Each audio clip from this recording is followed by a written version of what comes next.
The first 90 day at your new job is going to determine whether you're going to be successful at this new company or not.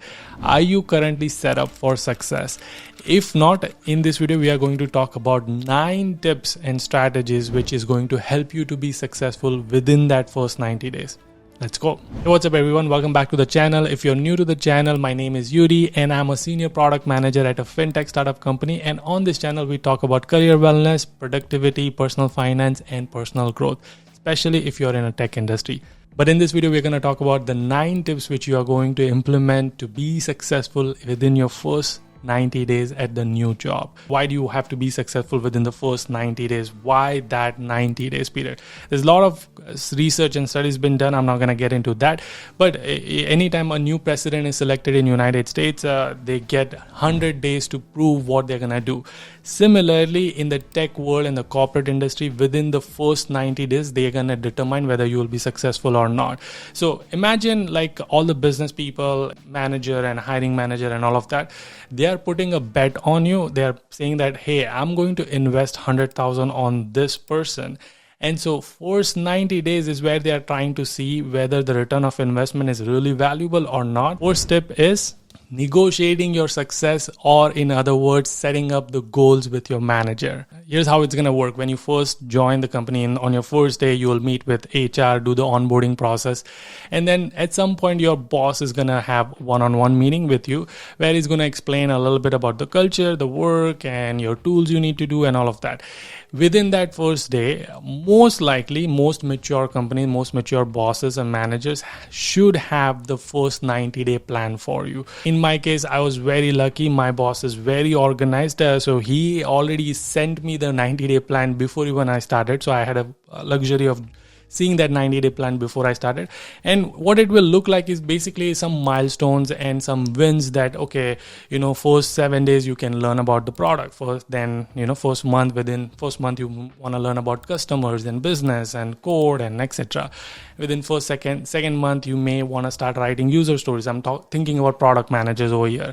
But if you're a software developer, you might want to start writing code, creating pull requests, solving bugs, things like that. And then finally, by the end of 3 months, they might have like certain key outcomes that by 3 months, I want you to start taking ownership of this code repository, this product area, this product management team, or whatsoever. First 90 days or first 6 months is like a honeymoon period. This is like such a myth because it's not really honeymoon period. Yeah, people are going to go easy on you. So it is kind of honeymoon, but it's also your opportunity. So make sure to use it wisely. To wrap up this point, if your boss doesn't have 90-day plan, set goals with your boss that, hey, can we set up like what does my first 90 day look like? What do you expect me to accomplish in the first 90 days? And make sure you understand the goal, you understand the expectation with your boss, and your boss is on the same page as you are.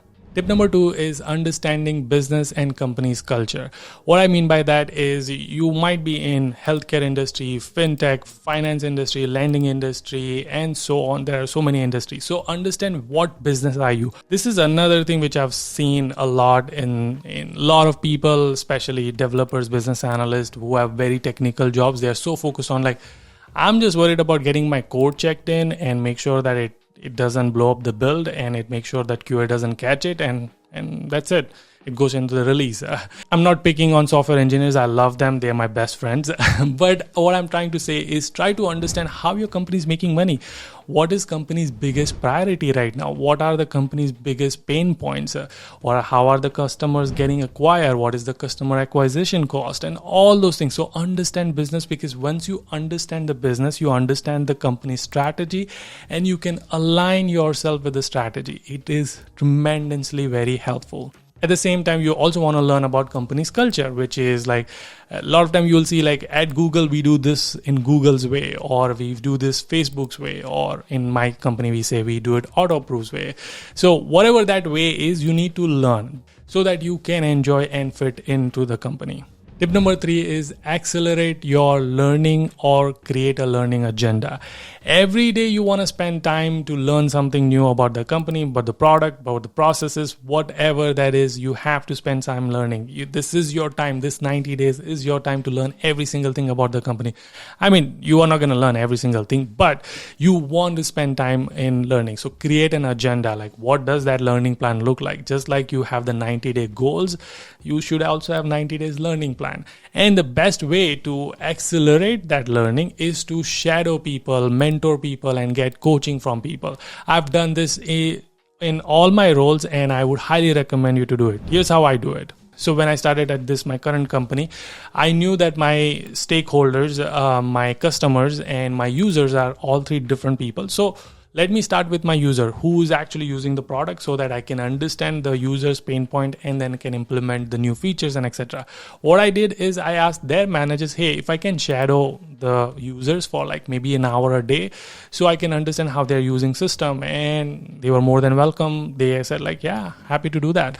And all you have to do is just literally watch them, observe them, take notes, like what are they doing? How are they doing? Similarly, there are other product managers in my company. So I went and I sat into their product meetings. How are they running the meetings? How are they communicating with engineers? How are they prioritizing the roadmap, running the sprint meetings and strategizing the roadmap, etc. So on. So by just shadowing someone who's ahead of you or someone who's doing the same role as you, it gives you an idea and it helps you set a level like, okay, this is how they do it. This is how I have to perform. This is how their style is.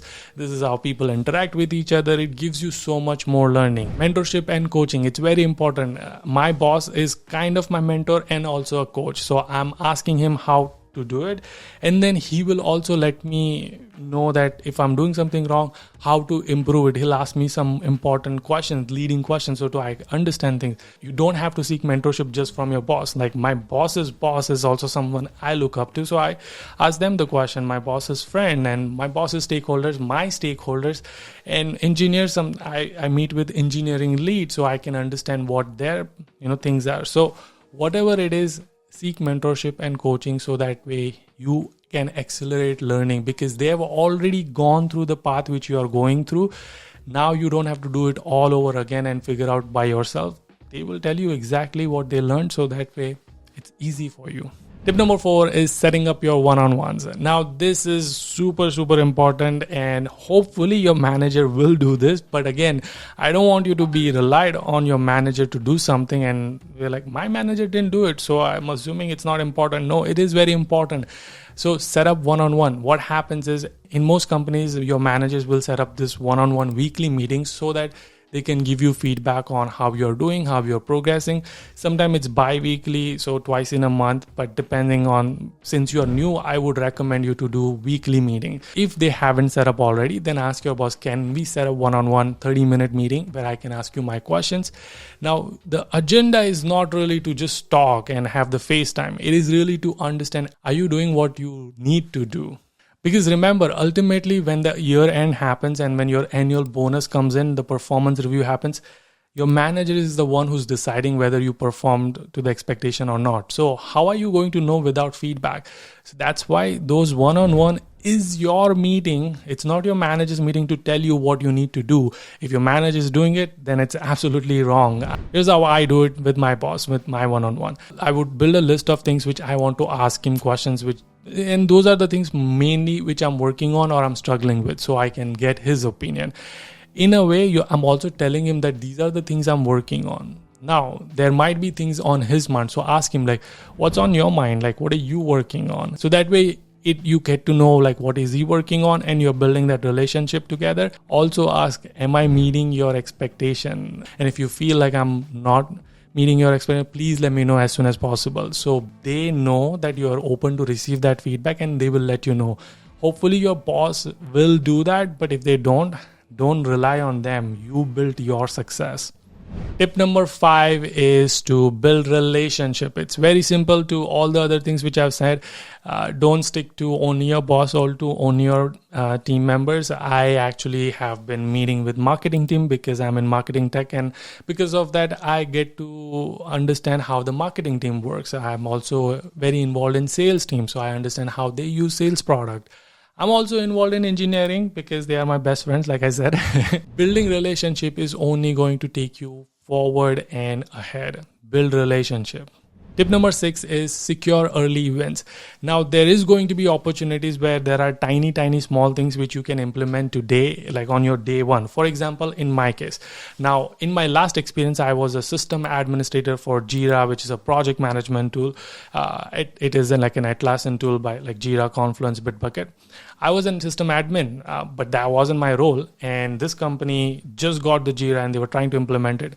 That's an opportunity I saw where I can make an impact immediately. That's called early win or a win, which means I told them like, hey, how about I set this up for the team because I have done it in my past job. I can set up the workflow, I can set up the custom fields, etc. So and so. So I took that opportunity and built it out. And also now I am like, okay, win number 1. I implemented a Jira or a project management system for my company. Similarly, you have a template which you have been using for your old company and there's a meeting structure which people are not following.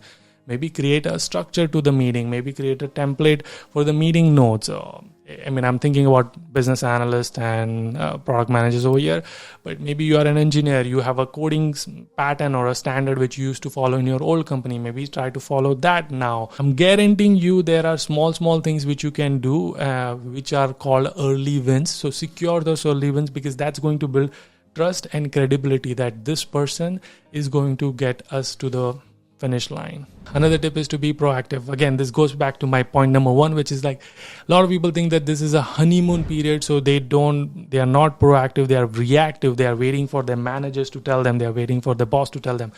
I highly recommend you to go be step above and look for the areas where you can actually be proactive. Like, oh, they are working on, React. So maybe learn React if you don't know. They are working on SAFe in product management world. And I understood how the PI planning is done because I knew that at some point I have to drive the PI planning meeting.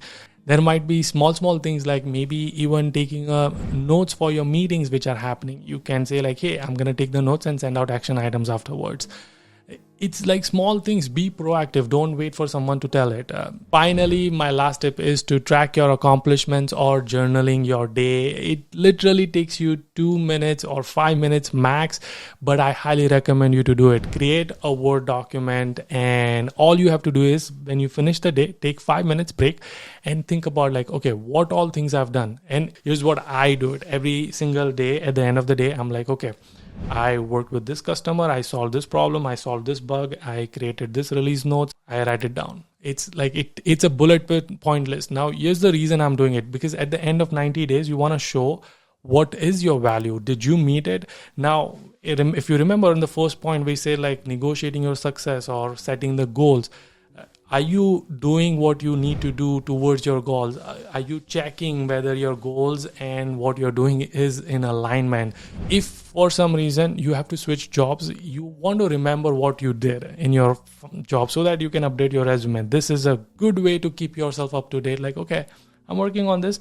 And also you will not feel imposter syndrome because you will see yourself like, oh, wow, on the day 1, I used to do that. And now day 90, I've accomplished so many things. So it will build that self-confidence and boost in you. I know I said last tip, but let me give you like a bonus tip. Manage yourself and manage your time wisely. In tech world, people are assumed that they are self-organized people, which means that your boss don't need to micromanage you. They are assuming that you will understand your role and responsibility and the goals given to you, and you're going to manage yourself well. So manage your time wisely. If they say that show up at 9 o'clock, show up at 9 o'clock, maybe even 10 minutes early. Show up in the meetings on time. Don't be late because it sets an impression. He's always late or she's always late. Do more than what they have asked you. Never procrastinate and deliver on time. These are the small, tiny things. These are the characteristic of being self-organized. I know these are the tiny things which you might think like these doesn't matter, but it actually does. It helps you create your personal brand. I'm going to make more video on how to create personal brand, how to manage your stress, how to even use that one-on-one meeting with your boss wisely and all of that. And now that you have started working full time, you're starting to make money, you're starting to generate some income, you're probably wondering how to use this money and how to manage that money. I actually have a playlist on personal finance. It is going to teach you how to manage your money, and I'm keep adding new videos to that, so keep coming back. And I hope that this video was helpful. If it was, consider subscribing. I'll see you guys in the next one. Until then, keep smiling and keep hustling. You gotta hustle every single day.